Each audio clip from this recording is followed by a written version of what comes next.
I'm going through a lot of anger regarding my wife and my mom passing away. I just don't feel that this whole thing was right. A lot of it doesn't make sense to me. You know, it's I don't care about money. Yeah, I know that you can speak to lawyers about potential malpractice and all that stuff. You do it basically because you have no other choice if you want to know the truth. I don't even know if I would have a malpractice suit anyway because these doctors are protected. Everything they do, they're protected. But it just really just irritates me that they didn't treat my wife's cancer. It's like they knew that she had a serious cancer when she was diagnosed in November with this lepto disease, which is the cancer that spread to the brain and the spinal cord. And it's like, I just don't understand when she went to the hospital in January, why they weren't immediately treating her for the cancer. It's like, I just don't get it. The whole thing sucks. Like when this all started in January of 2024, she got surgery. She had 3 tumors in the brain. Why would they only take out one, right? I don't know if I ever went over that, but they only took out 1 tumor. They left 2 tumors. There's like so many issues. Then they told us, a year later that, oh, the only treatment option was whole brain radiation. She didn't want to get that because her father had dementia and whole brain radiation led to dementia. We found out there was other things she could have got, like proton therapy, as an example. Or there was something through IV, a chemo called T-DXT. Again, none of this is medical advice, okay? But I'm just saying, it turns out that there was other options that they didn't tell us at the time. They're like, no, it's only whole brain radiation. And then they're like, oh, but you also have to get this spinal tap chemo. She would have did that. She's like, can I just get the spine? She didn't want to do the whole brain radiation because it led to dementia. And they were like, no, it's all or nothing. That's what the doctor said. You have to do everything. If you don't do everything, you can't just do one thing, which then turns out he even retracted that down the line. He was like, oh, yeah, I'll just do chemo if you want. The whole thing it stinks, man. I'm just angry. Even with my mom, my beautiful mother, Josephine, like this pulmonary embolism. I feel like the rehab should have knew this. They should have saw her in the bad condition that she was in. They should have saw it. They should have said, no, we got to get you to get checked out. We got to get you to a cardiologist or something, or a lung specialist.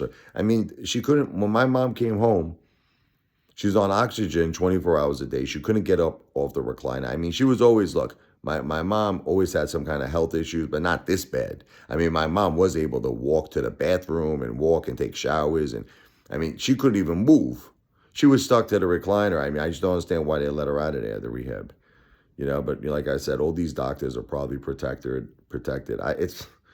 Listen, I know you don't understand. I love my wife. Oh my God, with all my heart and soul. And I love my mom. Nothing's going to bring them back. That's what I want. I didn't want to lose them, but you trust in doctors. That's what it is. My mother was in the rehab. I trusted in them that they were taking care of her.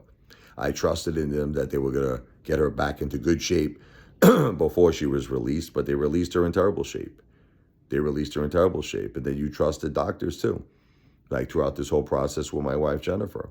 But they're telling her, oh, it's only whole brain radiation, when in fact there was other treatment options. And if she would have knew about the other treatment options, she would have did it.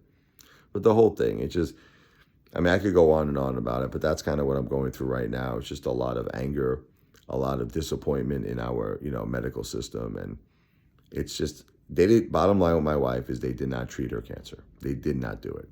Okay, they were just treating the pneumonia. You want to take it even a step further? They even messed up with the pneumonia. When I first took my wife to the hospital, they told me, oh, she has a urinary tract infection. They released her on the same day. It was only 2 or 3 days later when I had to bring her back to the hospital, they found that she had the aspiration pneumonia. So it was just a lot of errors. And I lost the 2 most important people in my life, my beautiful wife, Jennifer, and my mom. And I'm not doing good. I'm not. I got to stay strong for my kids, but I'm all alone. I lost everything. I lost my 2 rocks of our family. I lost everything. So have my children. They lost their mom, their grandma. I lost my wife and my mom. And people make it seem like this is an easy thing. Man up, be strong. How are you going to man up and be strong when you lost the 2 most important? My whole support system I lost. That was my whole support system. My beautiful mother, Josephine, and my beautiful wife, Jennifer. And people think this is easy. They're like, oh, you're going to be all right. Time will heal. And it's hard. It's really hard.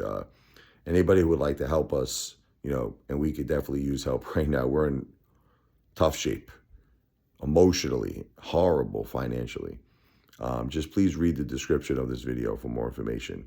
You all know I do the thank you song videos for anybody who would give a very small cash app to help our family at this amazing time of need. My cash app is the $ RichardLevoi. You know how to spell Richard, right? The $ RICHARD, capital LE as in Edward, V as in Victor, O as in Oreo, I as in Idaho. No space, no underscore in between my first and my last name. My cash app is for my entertainment tips. $RichardLevoi, $RICHARD, capital LEVOI. Anyone who does a very small cash app, I will record a YouTube video for you called the thank you video, where I play the piano. I call it the thank you song to celebrate your good deed, to celebrate the life of my beautiful wife, Jennifer, and my mom, Josephine. But I don't know what I'm going to do, guys and girls. I don't know. This is hard. And then the best part is I really don't even have a big support system. Like, nobody really calls me. No one checks up on me. I just feel totally and utterly alone to just to take care of my kids, to be strong for my kids, which I'm doing. But it's so hard. You really need a lot of love and you need a lot of support, which is why I do YouTube. I got to do something. So hard. I miss my wife and my mother so much. I just wish this never happened. I can't believe it happened. It's such a shock that this happened. It's such a shock.